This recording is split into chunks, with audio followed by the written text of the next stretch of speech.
Awesome. Hi, everybody. Welcome. So excited to be here with all of you and honored to be kicking off Women's History Month with our keynote, Jouelzy. So, my name is Elizabeth Islas. My pronouns are she, her, hers, or ella in Spanish, and I'm the director of the Women's Resource Center at San Diego State University. So, today we are joined by the brilliant Jouelzy, who is an author, vlogger, and founder of the Smart Brown Girls Book Club. And before we get started with the content of today's keynote, I want to go ahead and give a land acknowledgement. So, because right now it's a very unique time, we are, scattered all over the country and the world, but SDSU is resides on Kumeyaay land. So I will go ahead and give a land acknowledgement for the Kumeyaay land. For millennia, the Kumeyaay people have been a part of this land. This land has nourished, healed, protected, and embraced them for many generations in a relationship of balance and harmony. As members of the San Diego State community, we acknowledge this legacy. We promote this balance and harmony. We find inspiration from this land, the land of the Kumeyaay. I also want to give a very special thank you to the UC San Diego Women's Center and the USD Women's Commons for co-sponsoring this event and helping make it a reality.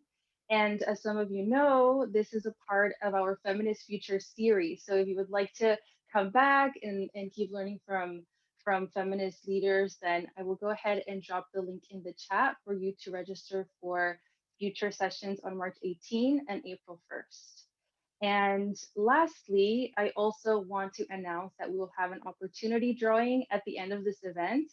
So we'll have three lucky winners win a book of their choosing on feminist topics. So make sure to stay till the end of this event to be eligible for this opportunity drawing. And without further ado, I want to welcome our guest speaker to the virtual stage. So Jouelzy will start us off by answering the questions. What does a feminist future feel or look like to you? And what do we need to transform to create a feminist future? Well, thank you so much for having me. I really appreciate this opportunity. And when I think of a feminist future, as somebody who identifies as a Black feminist, I think about how am I using the framework that has been built out already by Black feminists, and how am I employing that framework in my intimate relationships? So, what am I doing in my actual material reality? And how am I actually utilizing the theories that I believe in? And I think that's really where a lot of us as feminists are at this point, is having a good grasp on the social theory, having a pretty good realm of knowledge and epistemology that we can pull from with regards to feminism. But how are we employing these theories in our real lives? And if we're asking for a reduction of harm, if we're asking for more respect with better ethics and more equity, how are we instilling those values with the people that we work with? And so when I think about moving forward and transforming, I think about how am I treating people that I come across in my day to day life? Because something that we're all experiencing is living in a digital landscape. And even before the pandemic, many of us spent a lot of times on our phones, on our laptops, and engaging across digital media websites. But what happens when you're dealing with people at a fast food restaurant? What happens with how you deal with your parents, how you deal with your siblings? How are you building relationships? How are you building equity? How are you valuing other people? How are you taking the opportunity to pay people for their labor? How are you reducing trauma? As imperfect people and as people that sit at the intersectionality of identities, we also have the ability to pass on trauma. As traumatized people, we are absolutely more than likely to pass on some of the trauma we've experienced to others. But have we worked through a framework of accountability that allows us to restore and repair within our own relationships while we further call for restorative and reparative justice in the larger society? So when I think about feminist futures, I continually think about what is the work that I'm doing in real time? And am I putting labor behind the values that I call out for others? Am I being the better person? Am I making a complex commitment to kindness and graciousness? And also, am I giving that graciousness and kindness to myself?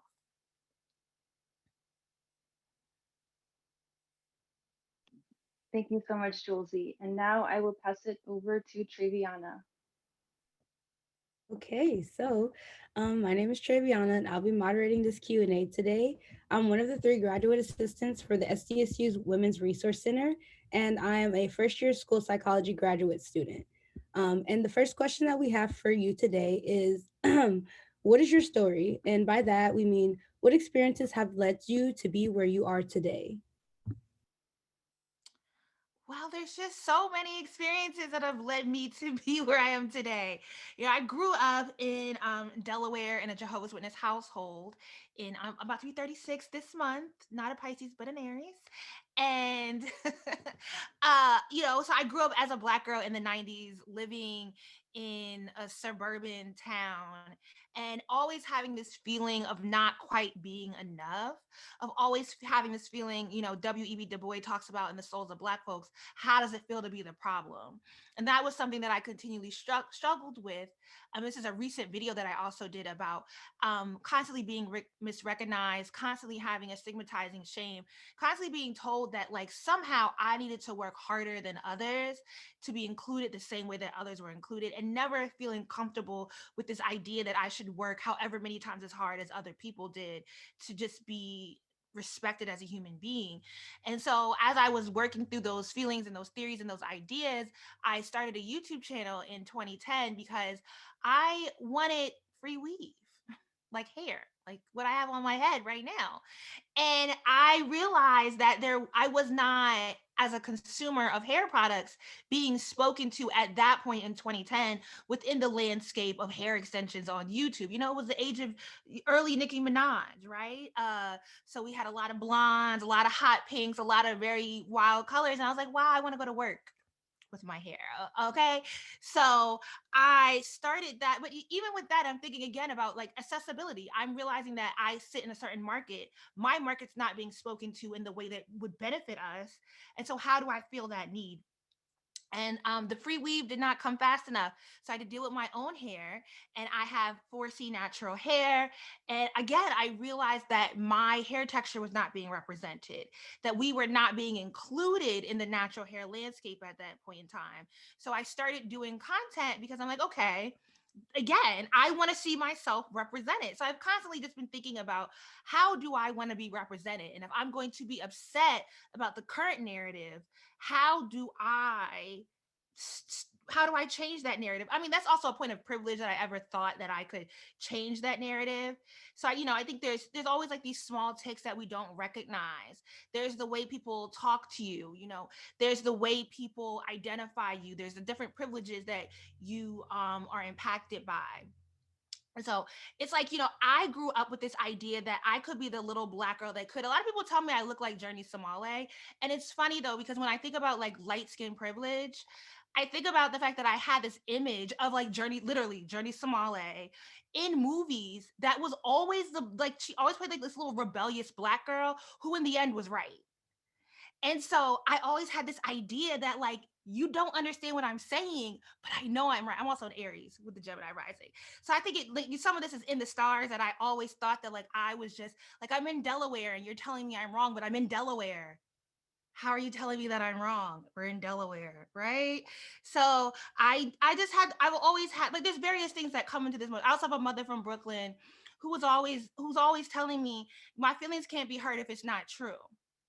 And so understanding that I had a certain amount of control around narratives, around how people interacted with me, around how people decided to speak about me, that I had a certain amount of control and that I could push back. And so that's a lot of what informed the way I started on YouTube, and realizing that, okay, I might not be able to impact a lot of change at that point in my material reality. I might not be able to have an HR that I can go to and change my workplace, right?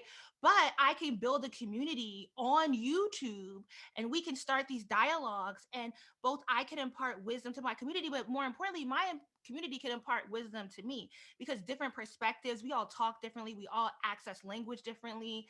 And so being able to have a dialogue, like a dialogical education, was something that I really wanted to build out by being on YouTube.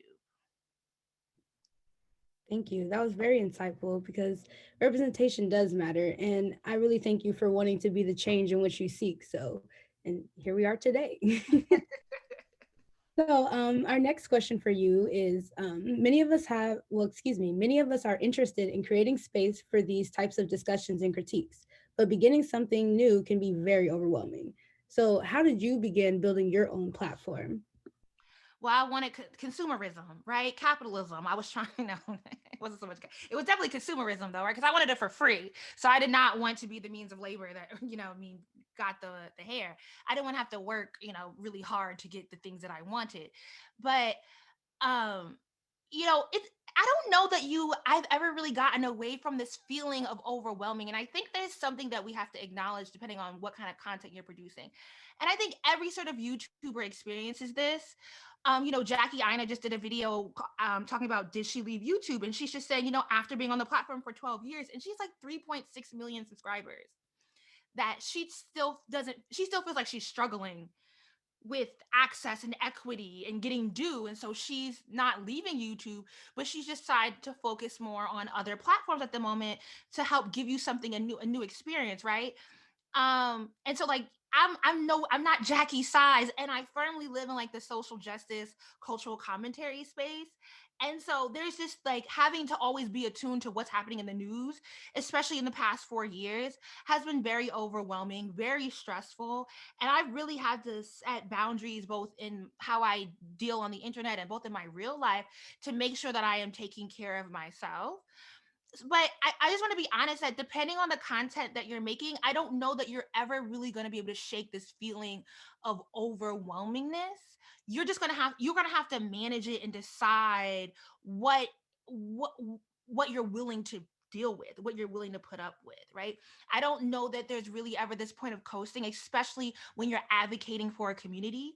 But there are times where you can take breaks. There are points where you can get to in life where you can turn on and you can turn off and you can take care of yourself. But I do think the work, because I also think of overwhelming, like I think the work is always going to require a high level of labor. And I've just had to I also constantly renegotiate what that labor actually looks like. And sometimes that labor really is just like I have a book club now, and I have a bevy of contractors that I work with, and a lot of my labor is going into building out the workplace environment, right? This digital workplace environment. And I do not like having to critique people or especially because I have Black women and femmes mostly working for me. No, I don't want to have to tell them when something they did wasn't good. And it's something that I really had to invest a lot of labor in thinking about my language, thinking about my approach, also thinking about is it am I doing this from a place of selfishness because it makes me uncomfortable, right? As much as I'm worried about them as well, it also, this kind of work doesn't feel good, but it's also very necessary because I have to give them the opportunities for growth, because by not saying anything, I'm just going to further frustrate myself. But this is where I decide to invest my labor at the moment, because other aspects of being online feel rather overwhelming right now. And this actually feels really gratifying. And so you have to really just be strategic about the content you're approaching. I think sometimes we tend to start on platforms because we see other people there. But TikTok just kind of blew up in the past 2 years, and it's offered a whole new opportunity. And to go back to Jackie Ina, I really appreciated the way that she's built on her brand and done very distinctly different sorts of content on a TikTok, right? And found a way to package work that she's already done and make it relevant towards a TikTok audience. And that's definitely made me think about, oh, well, our book club actually does use TikTok and has been very beneficial in building out the accessibility of our work. But just thinking about, okay, I might be a little stressed by YouTube right now. I might be really frustrated with the Instagram algorithms. And that doesn't mean I stop anything. I do try to stay, consistent, but I don't spend a lot of time dwelling in negative feelings about any platform that I exist on, and thinking about, well, what is working for me right now? What do I feel good about doing right now? And what can I invest in productively that helps build out whatever it is I'm attempting to build out at the moment? Thank you for that answer. And just to speak into what you were just saying, like I have a professor who mentioned something around the lines of regular work versus soul work. And it sounds like soul work is what what you're doing, and your platform is what you're Yeah, doing it that's a good analogy. That's really good. for sure. So then you spoke about boundaries and you're being online and having that setting the boundary of keeping what's online and what's offline. So how do you manage your privacy with your online presence? And how do you decide what personal information to share? This is ever evolving. And I was just thinking, I did a video on my Patreon the other day about how message boards impact the way influencers talk about more vulnerable topics, because I definitely try to meter um how private am with how valuable is this conversation, because I'm not a vlogger, right? I don't do like daily vlogs. I'm not like a lifestyle vlogger. I'm already not like, I don't show people my house. I don't talk about who my partners are. But I have done videos because I thought they were really important with my parents. I've done videos with my friends because I think talking about how we build friendships and how we maintain friendships is important. um and that's actually come back to that. It's not been horrible, but like, I've had people go up in real life to my parents and just say things that they shouldn't be saying to my parents. And so I had to rethink about how visible I made my family on my platform, because I also talked about dealing with sexual assault and rape, and having and how my mother reacted to that. And so someone went up to my mother and told her she was a bad mom. And I just thought that was wildly inappropriate for someone to think that they had the validity or the right to speak to my parent like that. And when I'm talking about a conversation that's really important, right? So should I have not experienced, explain my experience? Should I have not helped other Black women and just women in general and femmes in general to understand that, like, we are, sometimes our loved ones shame us out of ignorance, and that's not for us to hold on to? Am I, you know what I mean? Like, you have all these thoughts and it just gets really complicated, but also you have to think about the greater good that these conversations did. So I think the harder thing with privacy that I've had is I used to work in the music industry, so I know how to mind my business. So that wasn't so hard for me, but it was thinking about how do I keep the lives of other family members, right? Because your height and visibility also makes your family, even if you don't show them on your content, if people know your real name, I don't go by my real name, so people don't largely know my real name. But if people get access to it over time, and then they go look up your parents, they'll go find your Facebook page, find your parents, find your brother. And that's typically how they find out more personal information about you. Because you'll lock down all your digital media, but your parents, your mom might be posting public posts to Facebook because that's just how she posts. And so I had to have a conversation with all my family members, well, just my immediate family members, about digital media etiquette and about how they post and when they tag me. And it wasn't like we had one conversation, it was resolved. It was like an ongoing, hey, I understand this doesn't make sense to you, but let me explain and let me show you how this happens. And I mean, I think there's also, like, outrage is a social currency, right? And because of that, people are fueled off of negativity. And I think people get a certain joy out of degrading other folks. And so for me, a lot of these negative experiences have been rooted in that people have fun sitting on message boards and talking negatively about me. And that has informed other people that they have a right to either approach me a certain way or approach my family members a certain way. And so I just try to find that nice balance between, I know certain conversations are important, so maybe I don't have to, maybe my first thought isn't to share a personal story, but it's not to necessarily hide my personal journey. And so I've just had to walk that line between how do I share and how am I intimate and vulnerable with my audience, but how do I also keep myself and others safe? Definitely. Thank you for that. Because, I mean, it just ties into constantly checking in with yourself and rechecking, like, okay, is what I'm doing, is my work still grounded in what I intended it to be intended for? Mm-hmm. So, yeah, Yeah. cool. So, how do you balance being part of social? Yes, how do you balance being part of social media as an influencer and integrating your identity as an intersectional feminist? Well, Black feminist, you said. Yes.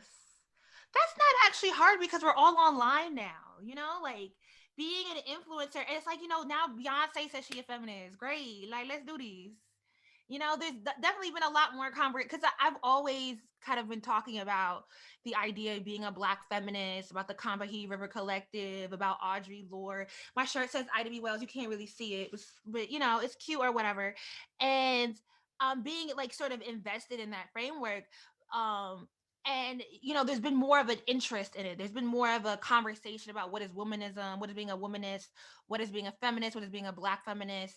And doing a lot of the work in the book club has really helped bring more people actually into the conversation, because I realized that a lot of people's kind of knee-jerk negative reaction to feminism as the F word comes from a lack of being able to have access to a lot of the things that informed me of the positivity of feminism, right? So, like, one of the first black feminists that's considered a black feminist is Anna Julia Cooper, and she has a book called A Voice from the South. It's a small book, and like if you get on Twitter, all the black intellectuals on Twitter freely quote Anna Julia Cooper. That book was written in like 1872, and it is the most complicated syntax that I have ever read in my entire. And it's very dense. So if you're not in a college classroom, if you don't have an intellectual sphere of influence, if I'm thinking about whether it's the girl in the hood, the girl that lives in Jackson, Mississippi, the girl that doesn't live in Atlanta, New York, or LA, and who doesn't necessarily have it's not necessarily in college. She might be in a community college. Maybe her college isn't reading Anna Julia Cooper. Maybe she just doesn't have access to these things. And then she hears someone telling her that in order to really understand black feminism, she needs to go read this book. And then she's like, what is Wemodosis? Like, you know what I mean? I can't even understand the syntax because it's written in a vernacular of 2 centuries ago. And so we've really worked to distill this, to make these readings more accessible. I was literally on Instagram doing read-alongs, and we were working through the language together. We create a syllabus. Well, this is the teen one, but we have like a syllabus that we create for all our readings that really help with discussion points and making the readings more accessible, because everyone loves to quote a book, but who's gonna, like, reading is not actual and accessible activity for the broader landscape of Americans, and really for the broader landscape of people who aren't in a classroom setting. And so that's really been how have I made this, like, I can believe things, but am I explaining them? And so I've just thought, even on my own YouTube channel, on my own digital platform, I really invested in this idea of thinking about accessibility, and not just about, oh, someone who's differently abled from being blind or hard of hearing and deaf, but also like the different entry points to language. Is English their first language? I talk with the East Coast accent. I talk very fast. Am I captioning my videos? Am I using certain language because I've picked it up because I do have an intellectual sphere of influence, and because I do have access and the means to read these books on my own? And so when I start using complex syntax or complex words, like when I talk about epistemology, right? And am I explaining what this means to people who are not in don't have access to a classroom setting? And am I creating an accessible way for people to enter into the knowledge that I've procured? Am I making it accessible to them? And so I've thought a lot about integrating my beliefs and my politics. I've thought a lot about the accessibility and how did I come to believe what I believe. So it's not so much about telling people that they need to think exactly like me, but it is, creating this landscape of where people can have these conversations, because a lot of times people just have these thoughts and don't have the language.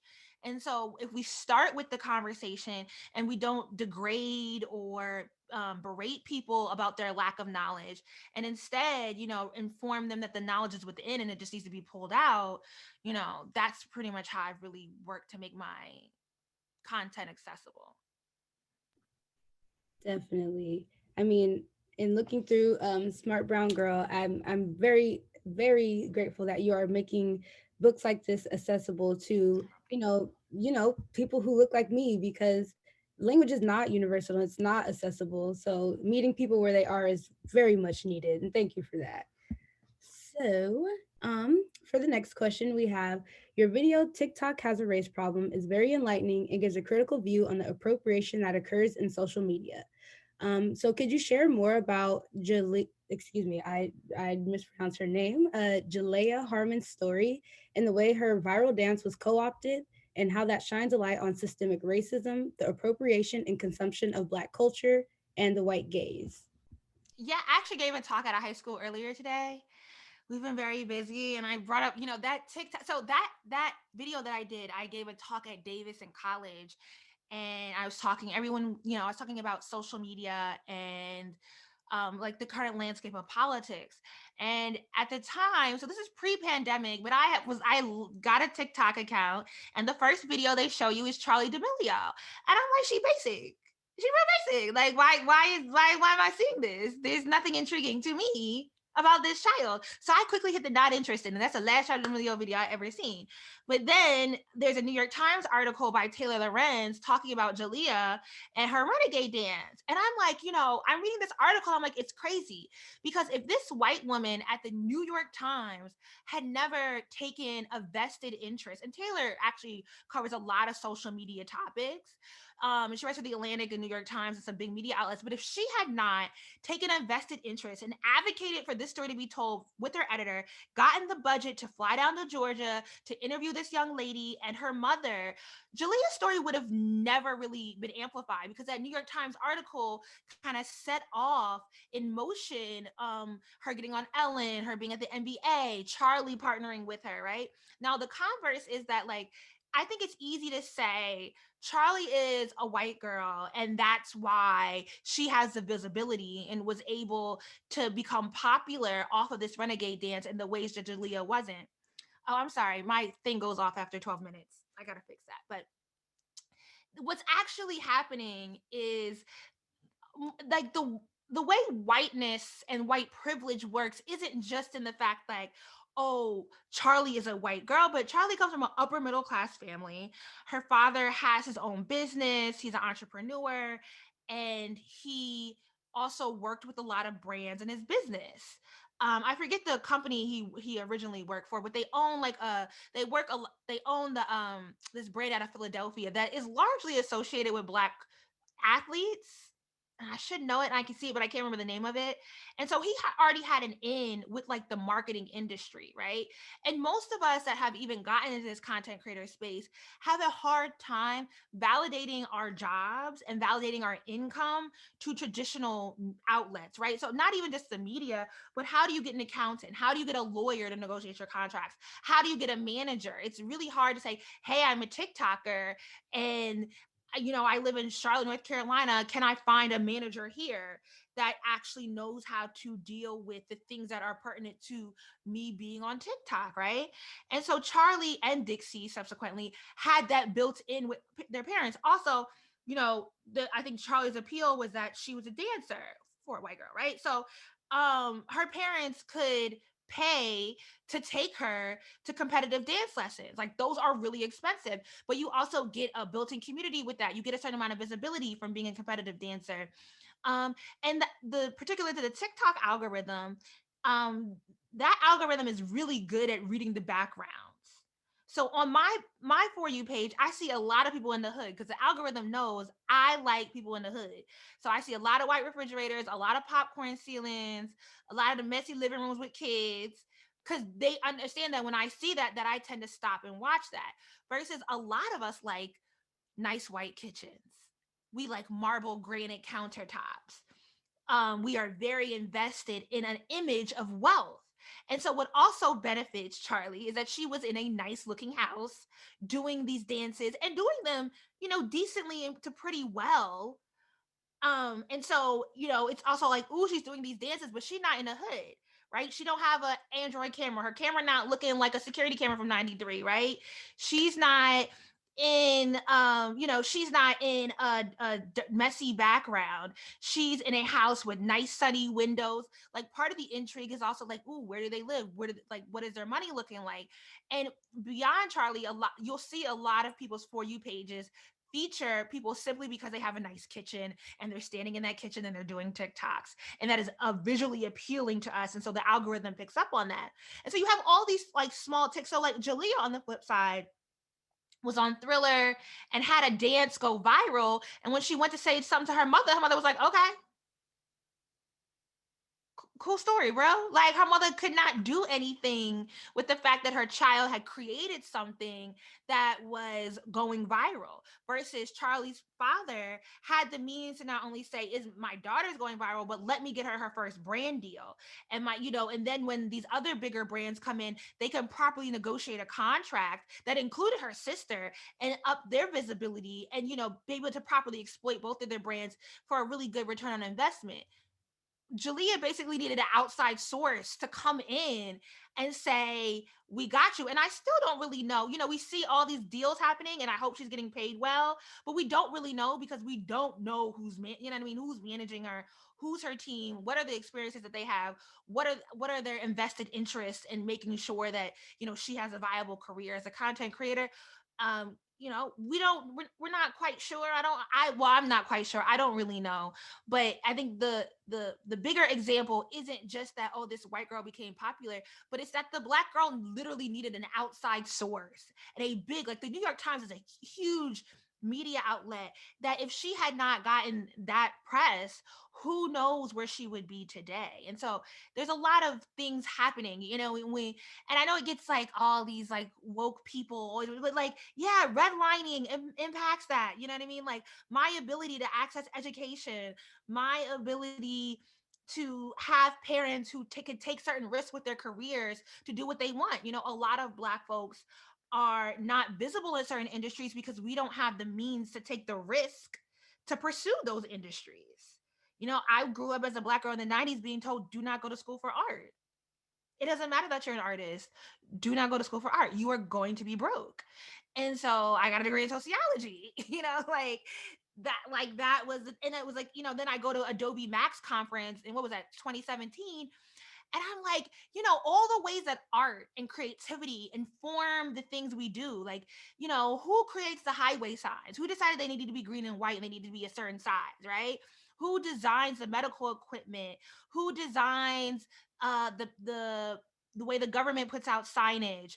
Who designs the way your highways look, the way buildings look? Like, there's all this creativity that goes into, and there's so many ways in which, if you have an idea, or you have, however your mind works, that it can be employed to really create radical change. But that so many of us from multi hyphenate identities have, especially people that are like immigrants that come to this country, the nurse, doctor, lawyer.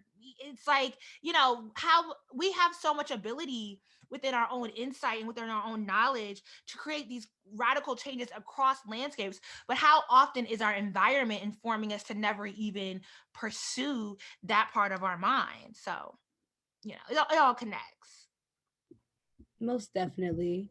And it's actually very sad and disheartening to know that, everything about TikTok to how social media just emphasizes these issues, and how, the next generation of little girls are going to be looking up and being like, oh, okay, so this is moving, unfortunately.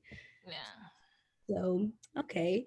So, since you've posted that video, have you noticed any changes in how you are approached about your work or for your work? Oh, well, a lot more teenagers know who I am. Like a lot more 13-year-olds. A lot of comments on that video were like, "Oh, I walked by my kids' room when they were watching your video." And so, it's different visibility with a different audience. But yeah, it's also like, it was just a continuation of the work that I've constantly been doing. So I've constantly been thinking about, where is my audience now? Like, yeah, I could talk about all these social theories that I read in books, right? Like, all these things that I've learned from the books that I've read, but is that the point of entry that's going to really bring people in? And so, if that point of entry is talking about how the Kardashians are culture vultures, then that's what we'll talk about. And that's what we do. And we just, if it's talking about Zara purses, that's what we do. And so, it's just been a continuation of the work that I was already doing. Definitely. And now it's just making it accessible to and meeting students, well, not just students, but people where they are. And if it's high schoolers that need to tune in and hear this information, then so be it. So cool. So in your video, Why Black People Don't Travel to Africa, you speak about the Black travel scene, the African diaspora, and geopolitical histories within the African continent. What inspired you to create this video specifically? Oh, because people love to find ways to shame Black folks. I'm just like, bruh. So, like, we finally get an uptick in visibility in Black people with passports, and, Black travel groups and Black collectives, like, really helping to do like trips and encouraging people to travel more. And then, like, providing educational resources on how to travel more. And then it's like, Black people only go to the Dominican Republic. They won't even go to Africa. And it's like, dang, we just got our passport. We just got it. And I had gone to West Africa. Well, actually, been to South Africa. I've been to Togo, and I've been to Ghana. And having gone, so I go to Ghana, and because I'm in, like, I was in No Madness. I was in several travel groups, and there's all this talk about like how great West Africa is, how great it is.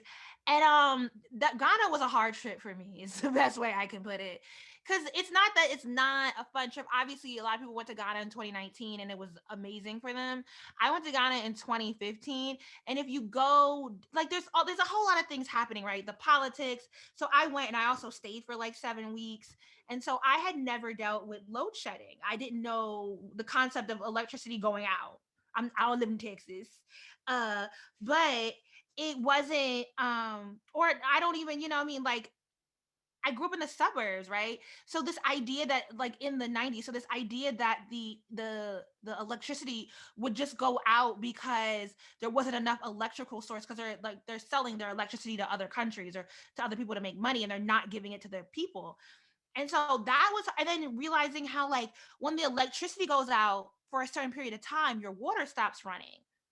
And so having, like, I was like, yo, I'm so American. I never really appreciated what turning on a light switch meant, like, that. And it's not that I was staying, like, I wasn't even I was staying in a house, like, there's definitely wealth in West Africa, so it's not like I was in some like deplorable setting, but it's literally the politics. It's literally, I was staying in a part of town with the family who voted for the other party.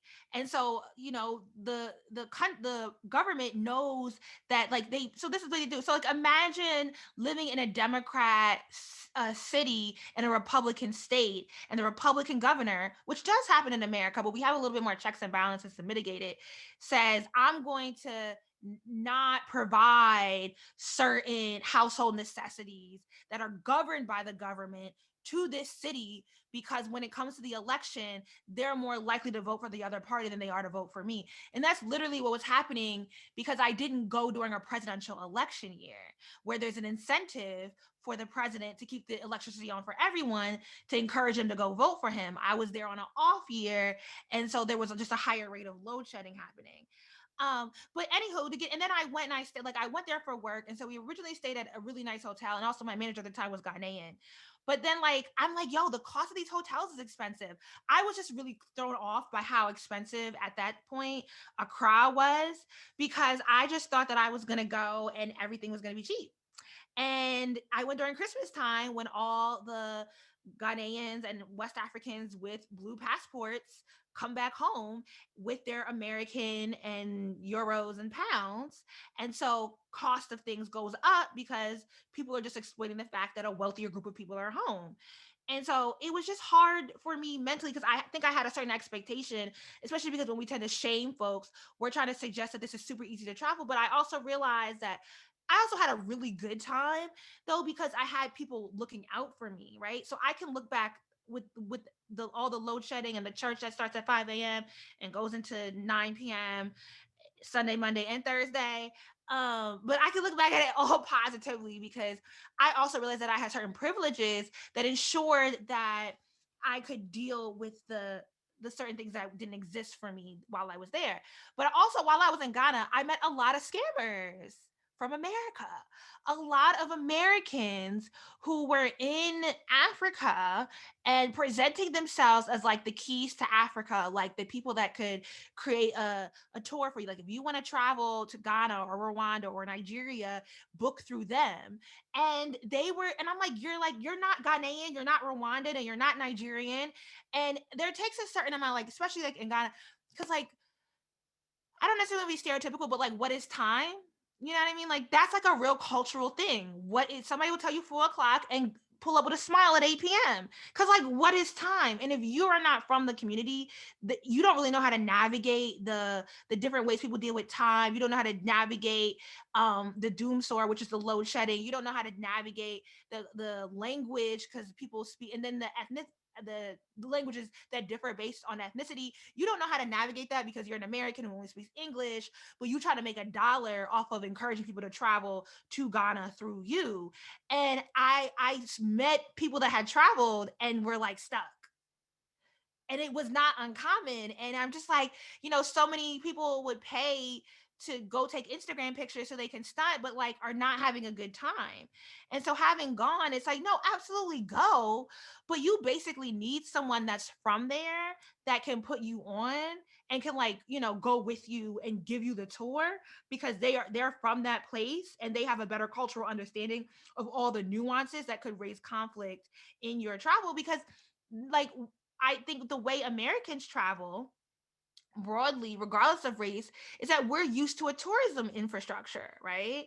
So yeah, I will go to Thailand because there's all these ways that I could just get on Google and book everything, and I never have to talk to someone locally to make it happen, right? They have a whole tourism infrastructure that says you can come to this country, you can visit, you can experience as much or as little of the culture as you want, but there are things for you to do. And Ghana has, like, Accra specifically has like a business infrastructure, so they have nice hotels for the businessmen to come stay at, but there wasn't a lot of a tourism infrastructure to make that people who had no knowledge of the country can come and travel safely and freely and still have a good experience. There was just a lot of cultural things that could kind of come up and derail that, and so you really did need a person from there to bring you in. And so that's what the gist of the video was, like, why are we spending so much time shaming Black folks about not traveling when you basically need to have like a West African friend who's familiar with the country? And where I just had my homegirls, and I'm wanting to go to Senegal for forever. And I have a friend that's today that I was talking to about going to Senegal because she's currently there. But like all the things she would do on the ground is set me up to make sure that I would have a good stay. And, that's that point of privilege, and everybody doesn't have that access. Definitely. That's very interesting because to watch the video and then, well, to watch your video and then hear you reflect on the video was, very insightful. And I never really thought about how hard it might be to travel to Africa. So now that's just homework for me to do to find someone for me to. Yeah, it's not like impossible. It's not like a huge task, but it's like, I mean, it's really easy to go to Puerto Rico. It's really easy to go to DR. It's really easy to go to Hawaii and Mexico. And you just have to think differently. And so you can't be shaming people for not wanting to put that kind of labor into their travel, especially because like we're not European. We don't have 3 months off. We have 2 weeks. True. You take a 17-hour flight and and then not have anybody on the ground to show you around. That's like a big ask. Definitely. It's a little scary as well, too. So definitely can't fault us. So, with that, could you tell us more about topics like how class, immigration status, or being first and second generation could be related to privileged identities and Western imperialism? Oh man. Okay. There's this theory by Dr. Patricia Hill Collins and Black feminist thought about the domains of power, about the hegemonic domains of power, and how we constantly replicate those domains of power. So if America is an imperialist country and we live in America, that means every like social institution, the media, the people, we are all domains of power, and we will constantly replicate the domains of power. So we are going to constantly, in everything we do, replicate imperialism. And so immigration to this country, and there's also tiers to the immigration discussion, right? So there's a difference between a refugee, a person who decides and then books a flight, and then I forget the acronyms for the different applications for immigration, but a person who does a standard like green card process. And there's also a difference from a person who, as we, I don't, what's the politically correct, because what are boundaries, what are walls, like what are land boundaries to say that somebody's illegal, but someone crossing the border without, or who's applying for what's the term, asylum, right? So there's different types, and there's different, and again, even within that, before we even get to how immigration creates privileged people here, within, like, let's talk about the refugee thing, right? I did a video with the International Refugee Committee or Council, and I went to Boise, Idaho, because there's a Central African and East African refugee community that are placed in Boise, Idaho. And I went to the refugee office. And so there's also an Arab community, the immigrant community or refugee community. So not the standard green card immigrant, but people that are leaving a country because of conflict. So like it's not tenable for them to live there, and they are fleeing. Right. So the refugees who are fleeing their country, and they get offered a plane ticket, and like you have two options. You can go this place in America or this place in Europe. And basically, if you don't make your flight that time, then you're just going to go wherever they send you. So people are ending up in Boise, and you go to the refugee office, and I realize visually there is a hierarchy, that you could very well see that the Syrian immigrants or the Syrian refugees were way better off than the African refugees. And then it depended on where the African refugees were from, right? So you could tell literally when you went to the apartment complex, you could tell the refugee camp that these people came through based off of how well they looked. So that they were little, they looked slightly malnourished, they came from Uganda. If they were well spoken, typically had a more Americanized standard of dress, their hair was well manicured, their eyes were white, Kenya. The people that were kind of in the middle were from all these people were Congolese, but then the other country was Rwanda, I think. Yeah, the Ugandans definitely looked the worst off, and then the Kenyans looked the best, right? And so there was also, and then so because of that, like there are, you're bringing over your culture, so there's definitely like elders, right? But you could tell where the elders came from because the elders with more power also came through the Kenyan refugee camps, right? So again, we're replicating these hierarchies of power within a refugee system, and these are all people that are fleeing, right? And so when you get to actual, like, quote unquote legal immigration, it is absolutely going to replicate imperialism. It's a very expensive system. You need to have someone that can pull you in. They want to know what you're gonna come here, what you're gonna do. And particularly, and I mean, obviously, we understand that white immigrants and European immigrants, or people that are white passing, sit at the top of this immigration hierarchy. And then when you get into the landscape of like Black in America, what's also happening again is like people that have the means to come in through the system, right? And that's why, like, I know there's this whole like ADOS movement on that's come out of YouTube that is very xenophobic and anti-immigrant. And so it's not to say that immigration isn't hard and doesn't come with its own sacrifice and its own traumas in that process. But we can acknowledge that and also acknowledge the system absolutely replicates hierarchies of power, and it only allows, for the most part, a very specific type of, especially for Black folk in a country where we used to not be seen as human, it's only going to legally allow a specific type of Black person through the system. We have a ton of Haitians that have been recently deported that, don't really get discussed within the deportation of Central and South American and Latinx people. We have people that we don't often talk about, the deportation of African immigrants, because the realm is often thought about in how like immigrants more so from West Africa have been able to come here and do really well, but that's also based on who's allowed to come, because these are from countries where like 50-60% of uh travel visas get declined, and we don't even have a concept of that as Americans, because I think post pandemic we're definitely going to have to do travel visas, so we might get a rude awakening. But pre COVID and pre Trump, you with the American passport, you could pull up anywhere for the most part and be good. You didn't have to apply for anything. So this concept that we had to go to the consulate and put it, and like literally to get a visa, you have to have recommendations. You have to show your bank account. You have to show that you have enough money to get there, enough money to get home. You have to say, where are you staying at, for how long. Like, it's a really intrusive process to do travel visas, especially from Black West African countries to come to America. And so the system ensures for the most part that a certain type of person gets to come here.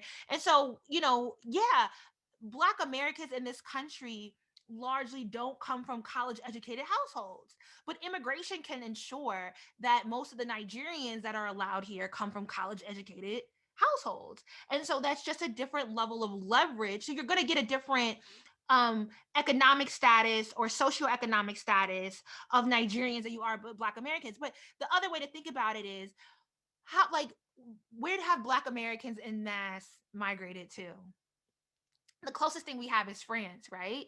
And every article that is written about Paris talks about the Black literati, talks about the exceptional Black people, the James Baldwin, the Ta-Nehisi Coates, the MacArthur geniuses that have immigrated to France. And they're living a much better quality of life than living in racist America. But look how great these Black people are. Look how, because, like, I know that I could probably immigrate to another country. My sister could not.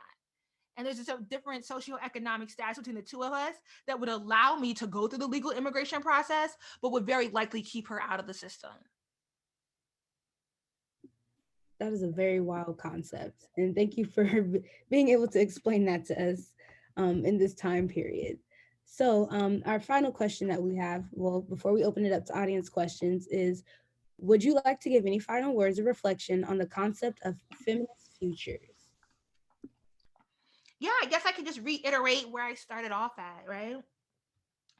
I don't necessarily think that anyone has to, I don't want to invest in us having like this really binary way of thinking, because I think part of being invested in a loving ethic, being invested in a and compassion and building community that's safe, that reduces harm and trauma to each other, is also understanding that we are ever evolving people, and that therefore the landscape of new knowledge, of how we, the process of epistemology, the process of how we come into new understandings and new knowledge, are going to come from a constant dialogue within community. And that means that we are going to be constantly growing, we're going to be constantly learning, and we're going to be constantly renegotiating various aspects of our lives, various aspects of the frameworks that we instill, and various aspects of our politics that we employ in our day-to-day life. And that it's okay as long as you are committed to the integrity, you are committed to kindness, which is a very complex act, and you are committed to being a compassionate person to others and to yourself. Thank you. That was beautifully said. Um, and with that being said, would anyone like to ask Josie a question while we still have her here? And yes, let's give it up for Josie. Oh, thank you. So we do see a hand. Is it Icy? Would you mind unmuting yourself and letting me know? It's EC. You were really close. Oh, Icy, gotcha. All right, noted. All right, Icy, what's your Yes. question? Well, first, I just have to gush a little bit because I've been like following you for a really long time. So I'm so excited that I can like meet you. And I just like literally finished watching your video on the industry of shading Black women. But let's continue. So Thank you. yes. And I love how you touched on the Black people traveling to Africa because it really like blew my mind as a West African. Like I realized how much, like how limited my knowledge was. But anyways, sorry, let me get to my actual question. I'm sorry, I'm like going right now. But anyways, I feel like nowadays there's more Black women like coming into feminist and womanist thought. And I personally have been starting to see like a dichotomy of like womanist is good and feminist is bad. So I don't know if you've seen that, and I just wanted to get like more of your thoughts around that, if you have started seeing it.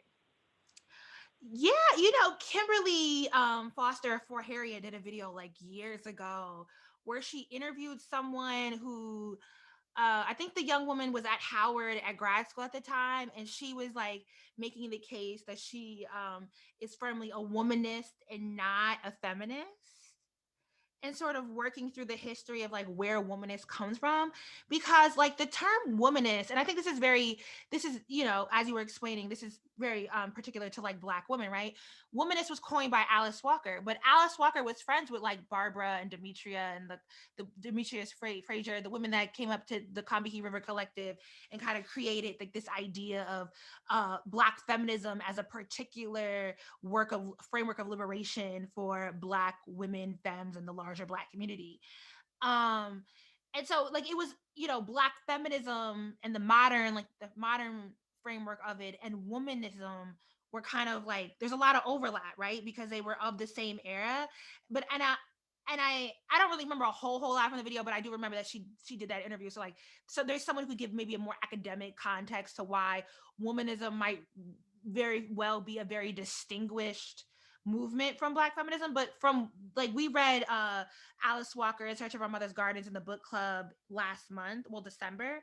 And a lot of the to me, womanism and black feminism are of the same cloth, right? It's just that maybe some people don't understand that black feminism is distinct from feminism and therefore decide to say there are womanists.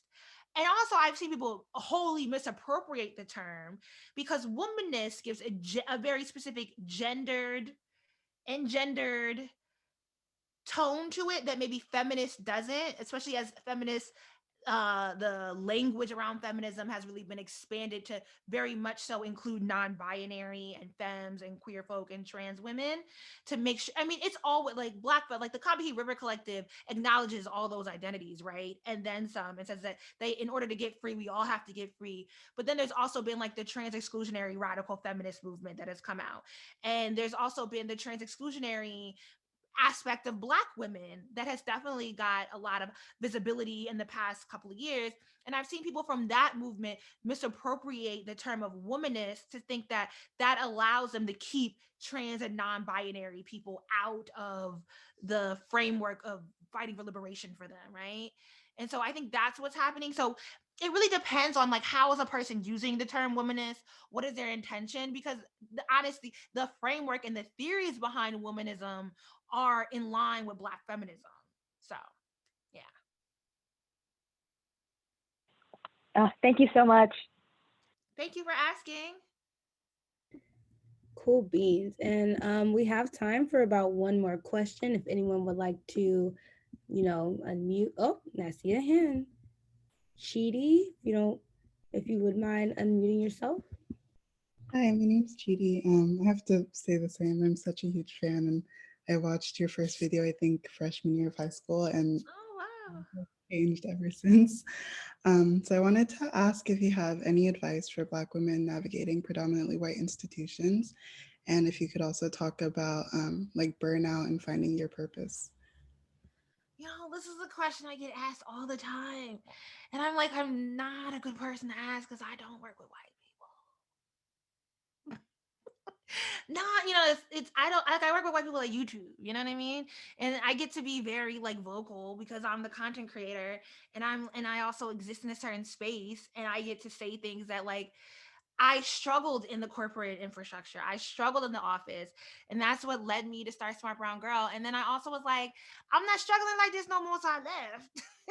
And that's not an option for a lot of people. And so that's something I've been thinking about is I need to do like an interview series with my homegirls that do work in corporate America. But I will also say that there is a particular strain that I have found with women who really do well, Black women who do well in the corporate structure. And there is a certain amount of respectability politics that they do have to invest in to make it. But I also think the best tip that I can give though is about being specific about the help that you need.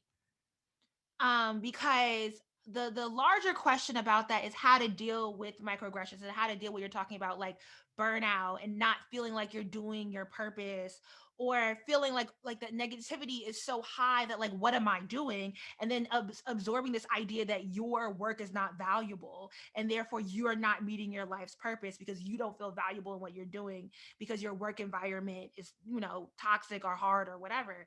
And so I think part of that is being able to really distill and being specific about what do you actually need.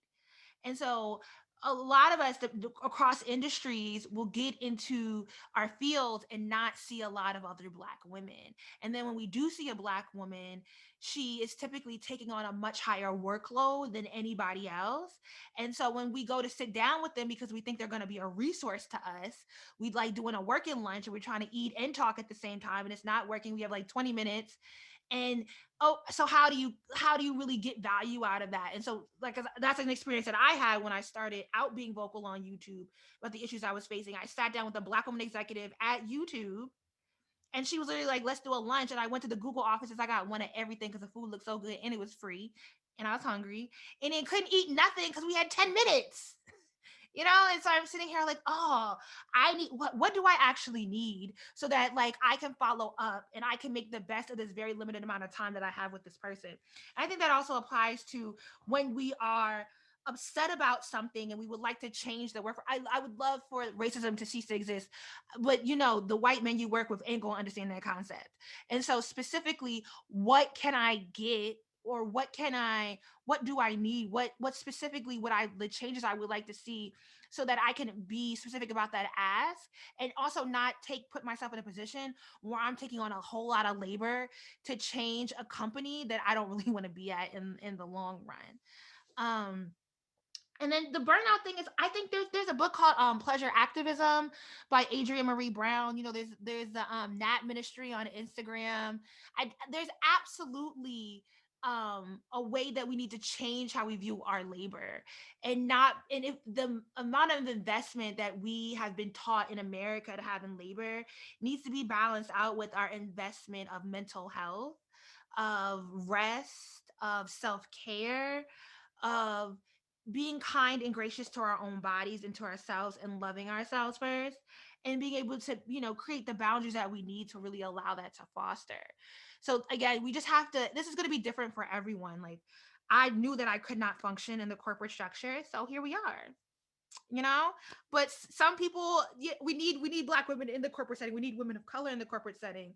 And so, some people are going to have to think through what kind of work environments within the system that they're working in would they like to cultivate, and what labor are they willing to put in to cultivate that sort of work environment. Thank you so much. Thank you. Cool. So, with that being said, that was the end of our Q&A session. I will pass it back to Elspeth to do our closing. Great. Thank you so much. Thank you, Jouelzy. This was truly just phenomenal and so powerful. And I'm really thankful that we could share space together. And thank you to those that asked questions. Our winners have been announced in the chat, so somebody from our team will go ahead and contact you so you can claim your prize. But thank you again. Thank you for having me. I really appreciate this opportunity, and I hope that everyone who was able to turn. Woo, I have braces. This is hard. I hope everyone that was able to tune in really enjoyed the conversation. Thank you so much. And then I see a question in the chat. So you have folks that were announced will go ahead and win a feminist book. So that's the prize. Great. Thank you all so much. Have a great rest of your evening and day, and we'll keep in touch. Thank Bye, you. everyone. Bye.